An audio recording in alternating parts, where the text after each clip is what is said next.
Pattambi Kulappully road നവീകരണം. പട്ടാമ്പി നഗരത്തിലെ അനധികൃത കയ്യേറ്റം ഒഴിപ്പിക്കൽ ആരംഭിച്ചു. റവന്യൂ സംഘത്തിന്റെ നേതൃത്വത്തിലാണ് അനധികൃതമായുള്ള കെട്ടിടങ്ങളും മറ്റ് കയ്യേറ്റങ്ങളും JCB ഉപയോഗിച്ച് പൊളിച്ചു നീക്കുന്നത്.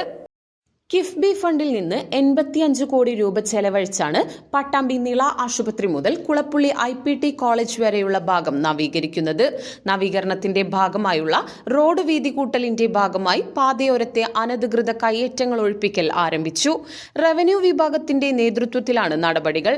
അനധികൃതമായുള്ള കെട്ടിടങ്ങളും മറ്റ് കയ്യേറ്റങ്ങളും JCB ഉപയോഗിച്ചാണ് പൊളിച്ചു നീക്കുന്നത്. കൂൾ സിറ്റി ജംഗ്ഷൻ മുതൽ പാതയോരത്തെ ഷീറ്റുകളും ബോർഡുകളും കെട്ടിടങ്ങളും മറ്റും നീക്കം ചെയ്യുന്ന പ്രവൃത്തികളാണ് നിലവിൽ പുരോഗമിക്കുന്നത്. സർവേ കഴിഞ്ഞ ശേഷമാണ് കയ്യേറ്റങ്ങൾ പൊളിച്ചു നീക്കുന്നത്. കയ്യേറ്റങ്ങൾ സംബന്ധിച്ച് നേരത്തെ സർവേ പൂർത്തിയാക്കുകയും കച്ചവടക്കാർക്കും കെട്ടിട ഉടമകൾക്കും നോട്ടീസ് നൽകുകയും ചെയ്തിരുന്നു. നിലവിൽ കുളപ്പുള്ളി IPT കോളേജ് മുതൽ കൂൾ സിറ്റി ജംഗ്ഷൻ വരെയുള്ള ഭൂരിഭാഗം സ്ഥലങ്ങളിലും ഒന്നാം ഘട്ട പ്രവൃത്തികൾ പൂർത്തിയായിട്ടുണ്ട്.